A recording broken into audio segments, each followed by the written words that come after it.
love it. Something about trains. It's not just what they're carrying and where they're going. It's the stories that go with them. Oh, I can recall many off the top of my head. Oh, you want to hear one? Sure, I think I can tell you one right now. Make yourself comfortable. Of course, pull up a cold glass here, and let me tell you all about how my late friend got his first tender engine. Meet my late friend Jerry Joe Jacobson, a man from Ohio who had a big love of trains like all of us did. However, his beginnings mostly were surrounded by tank engines. He wanted to own his very own tender engine and start his own railway. He wasn't afraid of hard work and was determined to make his dream come true. As a nurse anesthetist, he worked many long hours and made several business moves in order to make that dream happen, and he found the perfect tender engine to begin with. Meet Baldwin Locomotive Works number 26, then the Jackson Steel Company number 3 when he founded it. Now, it wasn't a big speed machine or strength machine, but it was still a great little switcher engine, a perfect engine to cut your teeth on. It was built by Baldwin Locomotive Works in 1929. The moment Jerry laid his eyes on this engine, he knew that this was the one for him. He formed a team together, and the restoration work began. Oh, if only he knew how many people's lives he would change through this project. He worked many long hours with the team to be able to make the dream happen, from rivet to coupler. Piece by piece, the engine slowly started to come together. They were even given a spot at the old Jackson Steel plant to be able to conduct their work. Many people thought he was crazy. But one thing I did learn about Jerry, he was pretty set in his ways and he didn't listen to any naysay. Before long, his dream came true. The first fire was conducted, and number 26, aka number 3 at the time, came back to life. Who'd have thunk when he bought this engine in 1979 that it would come down to this? And even though it was just a switch engine, it still made a great impact on the railroad.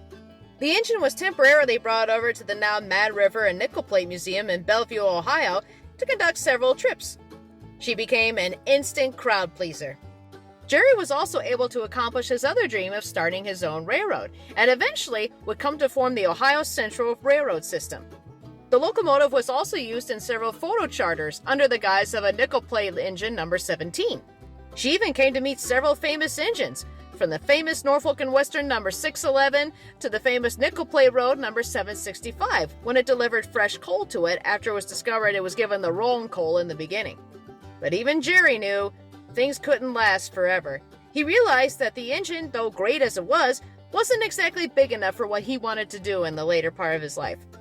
But after all that hard work that he and the team put in the engine, there was absolutely no way that this engine was going to be sitting by the wayside again. He wanted to form his own steam program on the Ohio Central Railroad, but he knew he would need something bigger than a little switch engine, so he decided to make the ultimate sacrifice. He traded his little number 26 for an even bigger engine, the famous Canadian National number 1551, a 460 10-wheeler. Its nickname on the railroad was actually Puff. But who'd have thunk, thanks to this tiny little switch engine, it would actually help to form a railroad empire on the short freight lines.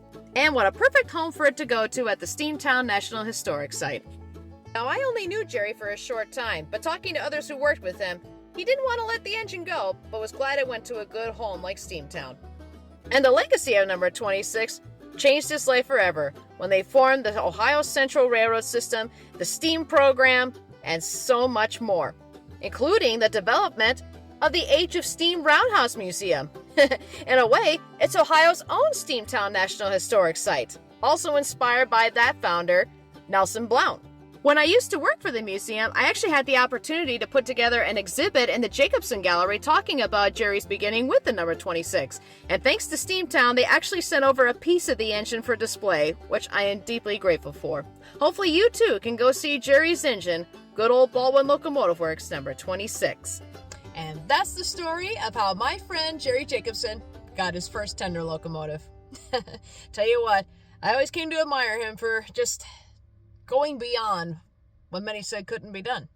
But I also share this story and those pictures not just to tell a little bit of the past, but also to kind of help bring attention to awareness. Majority of those photos featured another gentleman, a gentleman by the name of Gary Bensman. And a lot of these photos, they weren't taken by me, but they were part of his collection. And I wanted to share those not just to tell both men's story, but to also kind of help out Gary. You see, he recently suffered a stroke, and he's going through a lot right now, and he could use our help. There's actually a link that I've attached in the comments section to a GoFundMe to help out with his medical expenses. So if you get a chance, head on over there. $5, $10. A lot goes a long way to be able to help out a friend, especially one like Gary, who have seen and done a lot. So be sure to check that out. And a special thanks to the Jerry Jacobson Foundation, Age of Steam Roundhouse, Steamtown National Historic Site, Gary Bensman, and a host of others who were able to contribute to the story. Cheers to all of you. Until next time.